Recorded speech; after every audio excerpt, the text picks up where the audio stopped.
दोस्तों, सीमा हैदर के घर एक नामालूम शख्स आ गया। ये नामालूम शख्स कहां से आया, क्यों आया, कौन है, सारी आज आपको मैं जानकारी देने जा रहा हूं इस वीडियो के अंदर। बल्कि मैं आप लोगों को सबूत के साथ मैं दिखाने जा रहा हूं कि ये शख्स कौन है, इसका नाम क्या है, ये आया कहां से है, ये अंदर किस तरीके से गया, जबकि सीसीटीवी कैमरा लगे हुए हैं। सीमा इतनी एक्टिव रहती है, मीडिया तक का अंदर जाने की पहुंच नहीं हो सकती, पुलिस वाले अंदर नहीं जा सकते। फिर ये बंदा कैसे वहां पे चला गया, फिर ये मेंटल इसको क्यों करार दे दिया गया, ये सारी चीजें मैं आपको आज रिवील करने वाला हूं। पहले आप तमाम दोस्तों के सामने मैं एक ऑडियो क्लिप रखूंगा, उसके बाद मैं इसका खुलासा करूंगा। तो पहले आप लोग ये ऑडियो क्लिप सुन लीजिए। सीमा हैदर के घर एक व्यक्ति आया। वह कह रहा था कि सीमा हैदर ने मुझ पर काला जादू किया है। तभी पुलिस आ गई। पुलिस ने उसे गिरफ्तार कर लिया। उसे गिरफ्तार करने के बाद वे उसे अपने साथ ले गए। जब पुलिस ने उससे पूछा कि वह कहां से आया है तो उसने बताया कि वह गुजरात से आया है और गुजरात में उसका बड़ा कारोबार है। वहीं लोग कहने लगे कि वह पागल है, उसका मानसिक संतुलन खराब है। यह व्यक्ति सीमा का बहुत बड़ा भक्त है। वह गुजरात से आया है। वह सीमा से बहुत प्यार करता है। वह तो बस एक नाटक कर रहा है।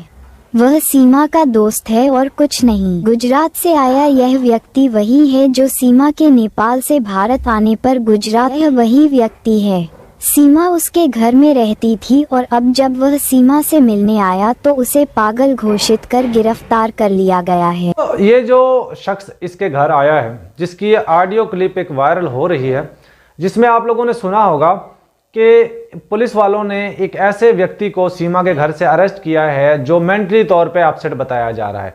तो आज मैं आप लोगों को इसकी पूरी तफसील बता चुका हूँ, बताऊंगा भी कि ये शख्स गुजरात से आया है और गुजरात में सीमा का ये भक्त है।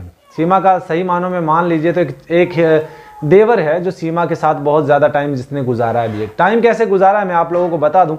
आप लोगों को याद है, ये जो नित्रपाल का परिवार है ये गुजरात से ही आया है उठकर यहाँ पर। वहाँ पे चोरी व चकारियों का काम ये करते थे और यहाँ पर आकर इन लोग जब वहाँ पे पूरे तरीके से बदनाम हो चुके थे तो फिर ये यहाँ पर आकर इन्होंने निवास किया रबुपुरा में।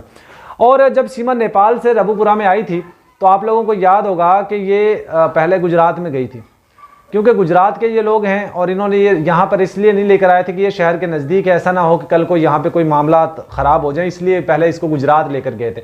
और गुजरात में जिसके घर में ठहराया था ये वो शख्स है, वहाँ पे एक बिजनेसमैन है, एक करोड़पति आदमी है और वहाँ पर इसके घर में जाके सीमा ठहरी थी और इसके साथ चाय पीती थी, सिगरेट पीती थी और भी बहुत सारे काम करती थी, जिसकी वजह से इन दोनों में प्यार मोहब्बत हो गई थी।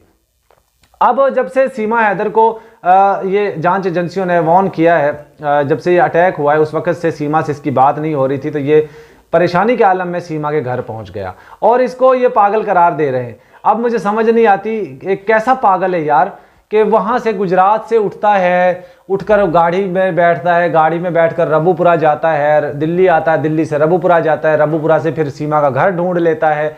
फिर वहाँ पे सीसीटीवी कैमरा भी लगे होते हैं, उनके बावजूद भी जहाँ पर मीडिया वाले बाहर दरवाज़ा नॉक कर करके रोज़ाना वीडियोस बना के लेके जाते हैं, वो अंदर नहीं जा सकते, पुलिस वाले अंदर नहीं जा सकते। लेकिन ये शख्स कैसा पागल लेके चला गया, क्या ये इसके पास कोई जादू टूना आता था? जादू टूने से मुझे याद आया दोस्तों, ये शख्स ये कहता है जब इसको अरेस्ट किया गया है, इसको ये भी पता है कि जादू टूना होता है। मज़े की बात सुनिए, कैसा पागल आदमी है कि इसको यह भी पता है कि सीमा ने मेरे ऊपर काला जादू करवा दिया। कैसा पागल है यार कि इसको सीमा के बेडरूम तक भी एक्सेस मिल गई। कैसा पागल है कि मतलब जो लोग समझदार होते हुए काम नहीं कर सकते वो ये पागल कर गया। ऐसा ही पागल वो था जिसने जयपुर ट्रेन के अंदर 3 मुस्लिम लोगों को मारा था, पुलिस कर्मचारी। बाद में जब उसकी इन्वेस्टिगेशन करना चाहा तो कहा दिया कि ये तो पागल था। ऐसा ही पागल वो था जो अभी बीएसएफ का जवान जो एक पाकिस्तानी बॉर्डर क्रॉस कर गया और उसके बारे में मीडिया ये कह रहा था कि वो मेंटली तौर पे अपसेट था। तो भाई कैसा मुल्क है यार कि पागल लोगों को सेना में भर्ती कर लेते हैं, पागल लोगों को पुलिस में भर्ती कर लेते हैं, पागल लोगों को ये किसी के घर में भेज देते हैं, पागल लोगों को बिजनेसमैन बना देते हैं। कैसा मुल्क है भाई, सब लोग पागल ही है क्या यहाँ पे? अब भाई पागल तो पागल खाने में होता है। क्यों उसको आपने पुलिस में भर्ती किया, क्यों उसको आपने सेना में भर्ती किया, क्यों उसको आपने सीमा के घर भेज दिया? बहरहाल दोस्तों, ये इस लड़के का इस अंकल जी का, लड़का तो नहीं है ये अंकल है, इसका नाम है तेजस। तेजस इस अंकल का नाम है और ये तेजस अंकल जो है वहाँ रहता है जो गुजरात का इलाका है जहाँ से सीमा सैचन जिसका नाम है, जिस सैचन मीना है, और ये लोग जहाँ पे जिस गांव के ये रहने वाले वहाँ का ही ये तेजस नामी शख्स रहने वाला है। जाहिर बात है अपनी माशूक से मिलने के लिए आया, बहुत दिन हो गए थे, बहुत टाइम हो गया था, तो वो मिल नहीं पाया, इसलिए उसने सोचा कि चलो इससे जाके मुलाकात ही हो जाएगी, साथ साथ बात भी हो जाएगी। लेकिन इसको क्या था पता कि पुलिस कर्मचारी इसका इंतज़ार कर रहे हैं। और अच्छा मज़े की बात देखिए, जब ये वहाँ पे पहुँचा है, मैं आपको बता दूं, जब ये रबूपुरा में पहुंचा तो इसने फ़ोन किया लप्पू को कि कहाँ हो तुम लोग, मैं आ गया हूँ यहाँ रबूपुरा पहुंच गया हूँ, घर में हूँ। तो उसने कहा हम लोग घर में नहीं हैं, तुम घर अंदर बैठो। और अंदर बिठाया किसने था? जब तो ये लोग तो घर पे ही नहीं थे, तो अंदर बिठाया किसने है? मज़े की बात ये सुनिए कि बिठाया किसने है। ये बिठाया है बबीता रानी के हस्बैंड ने, क्योंकि बबीता रानी का हस्बैंड ही था घर में और कोई भी नहीं था, बाकी सब लोग कहीं गए हुए थे, सीमा भी नहीं थी।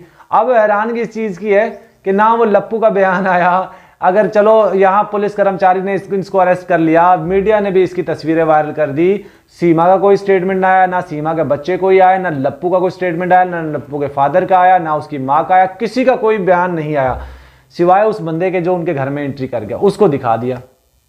अरे लोगों को क्या यहाँ से क्या पागल समझते हो, बेवकूफ़ समझते हो पांडे जी? नकल के लिए अकल की जरूरत होती है। जो भी हरकतें तुम लोग कर रहे हो, जो भी कांड तुम लोग कर रहे हो, वो बहुत जल्द एक्सपोज होने वाले हैं, क्योंकि ये सब ऐसे हैं जैसे एक थाली में बैठकर आप वो कर लो, मतलब अब मैं क्या कहूँ, इसको क्या ही कह सकता हूँ मैं। बहरहाल आप लोग समझदार हैं, पढ़े लिखे हैं और चीज़ों को फॉलो करने वाले हैं। अगर आप लोगों को लगता है कि सीमा हैदर यहाँ पे निर्दोष है तो उसको आज़ादी दीजिए, अगर आपको लगता है कि वो निर्दोष है उसको कैदी रखिए, आज़ादी दीजिए, वो आप पे डिपेंड करता है। बहरहाल हम लोग देख रहे हैं हिंदुस्तान में क्या हो रहा है। एक लड़की, पाकिस्तानी औरत लड़की अपने वहाँ हिंदुस्तान में शादी करती है, 6 साल बाद उसको वीज़ा मिलता है, फिर वो अपने हस्बैंड के पास जाती है, उसका वीज़ा एक्सटेंड करवाती है और फिर भी उसको निकाल दिया जाता है, उसके हस्बैंड की नौकरी से भी निकाल दिया जाता है। उसको CRPF का जवान था, उसको नौकरी से निकाल दिया, किस लिए? कि वो मुस्लिम था, किस लिए? कि उसने पाकिस्तान में शादी की हुई थी। अजीब ही कानून है यार, जो 2 नंबर तरीके से, गलत तरीके से, अवैध तरीके से लोग आते हैं, उनको आप शादी भी करवाते हो, उनका धर्म परिवर्तन करवाते हो, उनको वहाँ पे घर भी देते हो, गाड़ियाँ देते हो, बंगले देते हो, पैसे देते हो। लेकिन जो लोग लीगल शादी करते हैं, लीगल वीज़ा लेकर आते हैं, उन लोगों को आप जेलों में डाल रहे हैं, उन लोगों को डिपोर्ट करवा रहे हैं। उन लोगों के लिए अजीब ही कानून है, उन लोगों के लिए अजीब ही कानून है। अब क्या कहें, इससे ज़्यादा आप लोगों की मानसिकता क्या मैं कह सकता हूँ, क्या सोच कह सकता हूँ। बल्कि सरकार ने निर्णय ले लिया, फैसला कर लिया कि मुसलमानों के ऊपर बस अब ये सारा टॉर्चर मुसलमानों पे हो रहा है और सब लोग मज़े कर रहे हैं, अयाशियाँ कर रहे हैं। तो दोस्तों पहली कंट्री है मैंने जहाँ पे देखा है गैर कानूनी तरीके से आने वालों को सपोर्ट मिलता है, जो लीगल तरीके से जाते हैं उन लोगों को सजाएं मिलती हैं। अजीब ही कानून है, अजीब ही वो है, मुझे तो हैरानगी होती है, मुझे तो अजीब सा फील हो रहा है कि ऐसे लोग भी है। अब कहाँ गए वो लोग जो कहते थे हिंदुस्तान महान है? भाई हिंदुस्तान महान ज़रूर है, लेकिन इन लोगों ने, ये पॉलिटिशियंस ने, इन लोगों ने हिंदुस्तान को महान रहने नहीं दिया। आपका क्या कहना, राय ज़रूर दीजिएगा। वीडियो का दोस्तों एंड करते हैं, गुड बाय।